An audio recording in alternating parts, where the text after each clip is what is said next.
Hey all!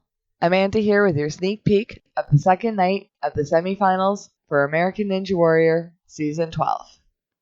Tonight, the 33 remaining ninjas take their shot at the course, but again, only the top 12 fastest ninjas will advance. If 2 women are not on the leaderboard, the 2 women that make it the furthest the fastest will also advance. So far, we have 14 athletes moving to the finals as a result of last week's show, and the rest of the competitors get their chance tonight, but first, they must make it through the extended 10-obstacle course. The breakdown of the course for night 2 of the semifinals should be as follows. Once again, we start with the shrinking steps, where athletes run up 5 steps that decrease in size and which are angled on an incline. The steps lead to a rope that they then must jump out to reach and swing to the landing platform. Next, returning from last season, we have Spring Forward. Spring Forward consisted of 3 bars, each connected to a spring at the end. The first and third bar were attached at the left side. The second bar was attached to the spring from the right side. This caused them to bounce when the competitors grabbed them. The first 2 bars were straight, while the third bar was angled by 20 degrees. Competitors must make the transition from one bar to another, and then make the dismount to the landing platform. Back from last week, we have Clockwork. Ninjas must jump and grab a handle attached to a sprocket. This sprocket is interconnected to 2 other sprockets, and moving the handles while trying to gain momentum for the transfer causes all the other sprockets to move, altering the position of the handles attached to them. Timing is key on this one. Burn Rubber is the new balance obstacle that consisted of 3 tires, all offset to the right of each other, spaced 6 feet apart, that spun as athletes stepped on them. Another event returning from last year, we have the Slingshot.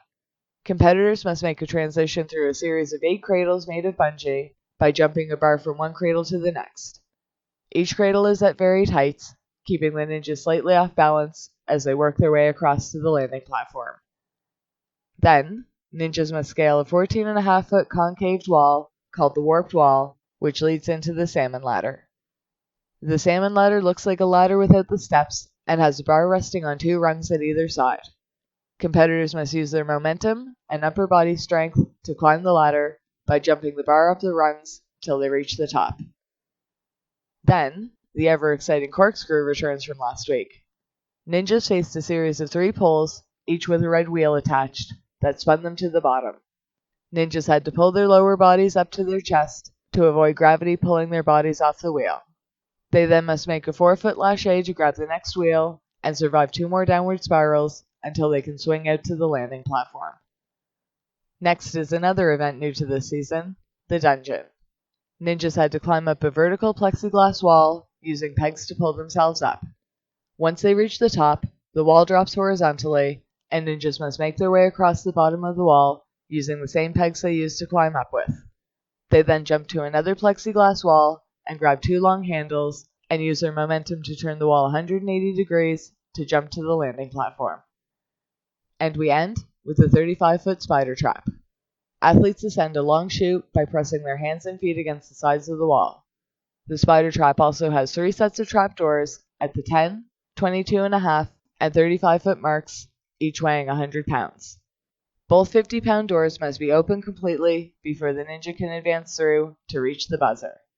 All ninjas running tonight hope to hit a buzzer with a fast time, and now, from slowest finishing time to fastest overall this season, for the remainder of the athletes set to run tonight, here are the competitors scheduled to run episode 6. Stunt woman and fan favorite Jessie Graff should light up the course when she runs. She is definitely one of my picks to advance, and I guess she will at least be the fastest female of the night, but hopefully, she can hit a buzzer fast enough to land her in the top 12, making her the only woman to hit 6 buzzers. She tied Jessie LeBrecq in hitting her 5th buzzer during qualifiers, taking a time of 3:58.76. A veteran to these courses before it was a show, David Campbell landed on the top of the mega wall with a time of 3:27.48 in qualifiers, advancing him to this point. I hope his success continues and he can get another buzzer tonight. He is one of my picks to advance to the finals. Julius Ferguson should be running tonight, as I thought he was supposed to run last week. His qualifying run was digested, but he hit a buzzer with a time of 3:07.16. Invited by Drew Dreschel, I feel he may have a lot of talent, and I would love to see his run. We'll see what happens. The Phoenix Najee Richardson returns for his 6th season, and I fully expect him to hit a buzzer tonight. He hit a buzzer in qualifiers with a time of 2:49.36, and is a fan favorite I will definitely be cheering for. Sweet Tea Tiana Weberly hit her first buzzer with a time of 2:41.03 in qualifying, and I would love to see her advance tonight too. Unfortunately, only the top 2 women can make it through to the finals, but she has just as good a shot as most. She is one of my favorite ninjas. Another strong female competitor, Nurse Maddie Howard, hit a buzzer with a time of 2:29.28 to advance her to the semifinals. A rookie from last year, she is already a fan favorite, and I expect to see a solid run from her again tonight. Army medic for Dale Benson returned for his 3rd season, where he hit his first buzzer ever with a time of 2:22.29. His run was digested in qualifiers, but hopefully his success continues tonight. Alex Carson was one of 3 baking ninjas invited by Cake Ninja David Wright that advanced to the semifinals. Although his run was digested, he was able to hit a buzzer with a time of 2:19.92. OG Brian Crutch is one of the few ninjas who has completed on all 12 seasons of the show, and although his run was digested, which is a shame, he still managed to hit a buzzer with a time of 2:18.44. Brian is one of my picks to advance tonight. Firefighter Dan Palizzi just missed out on the Mega Wall earlier this season, but scaled the Warped Wall with a time of 2:09.88. I suspect his bro Brandon Mears will be on the sidelines cheering him on. I hate to say it, but I can see his run getting digested again tonight. Rookie Tage Harrington is a perfect example of kids that grew up watching the show and building courses in their backyard, dreaming of being old enough to compete. Taj's dreams came true, episode 3, where he hit his first buzzer at a time of 2:06.99 in a truly tremendous run.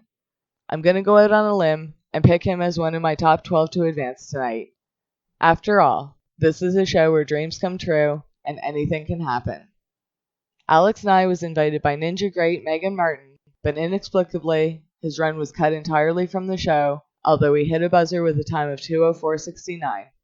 Alex also competed on Season 10, where he fell on the lightning bolts in both qualifying and again in the semifinals that year. Maybe we will see his run tonight. Fan favorite Lance Pekas had his run digested in qualifiers, where he just missed out on the Mega Wall, but was still able to hit a buzzer with a time of 1:45.62. I expected to have a full update on Lance's wife Heather. Maybe we will get one tonight. Lance is one of my picks to advance to the finals. Austin Gray returns for his 3rd season, and has moved from sharing his kidney to sharing his heart. Austin is looking for love and for another buzzer after hitting his first one earlier this season with a time of 1:34.38. I hope he does well, but again, there is a lot of strong competition tonight. Cake Ninja David Wright hit a buzzer with a time of 1:30.67 to advance him to the finals, however, his run was digested. A rookie last year, David is a strong competitor, and I expect him to do well tonight. Thomas Stillings returns tonight after an emotional buzzer night 3. Thomas clocked a time of 1:29.38, and I have a feeling that we'll be hearing more about his love story with his wife tonight. Thomas is definitely one of my picks to hit a buzzer and advance to the finals tonight, and I suspect he'll be one of the fastest runners of the night. We'll see. The Papal Ninja Sean Bryan returns, as a dislocated shoulder took him out mid-run last year during the finals. Due to the delay in tapings, Sean furthered his rehab and made his comeback, hitting a buzzer with a time of 1:28.81. Usually, he would be a shoo-in to advance, and I'm still picking him as one of my top 12, but I'm really worried about how his shoulder is going to hold out on the corkscrew. From what I saw in the first half of the semifinals, competitors had to make it to at least the 9th obstacle, fast, to advance. Corkscrew is the 8th obstacle. Again, time will play the biggest factor in the outcomes, but I do feel Sean can power through. We'll see. Amir Malik was the other baker that works with Cake Ninja David Wright. Amir had a wonderful run and smashed the buzzer, literally, with a time of 1:26.15. There is a lot of strong competition tonight, but I think this rookie will do well, and I'm looking forward to seeing his run. Back for his 3rd season, Lucas Reale was able to hit a buzzer with a time of 1:17.09, but his run was digested. He's a strong competitor, and I would love to see his run.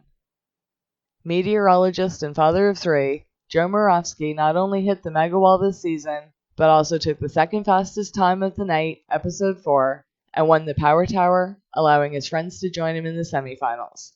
Joe's time was 1:13.95, and even if he's not on the leaderboards tonight time-wise, I fully expect him to hit a buzzer and not only advance to the finals, but I bet he'll also make it to the final 8 in the bracketed showdown. He may even be my pick to take it all this season. Back for his third season, RJ Roman took the 4th fastest time overall this season, hitting a buzzer at a time of 1:10.07. His need for speed also paid off when he just beat out Sean Bryan in the Power Tower, advancing his friends to the semifinals. RJ is one of my picks to advance to the semifinals, and is definitely one to watch for. Michael Torres is all heart and a ton of speed. He advanced by hitting a buzzer in qualifying, with a top time of 1:08.75. He is definitely one of my picks to advance to the finals, and hopefully, he can make it to the final 8 in the bracketed showdown.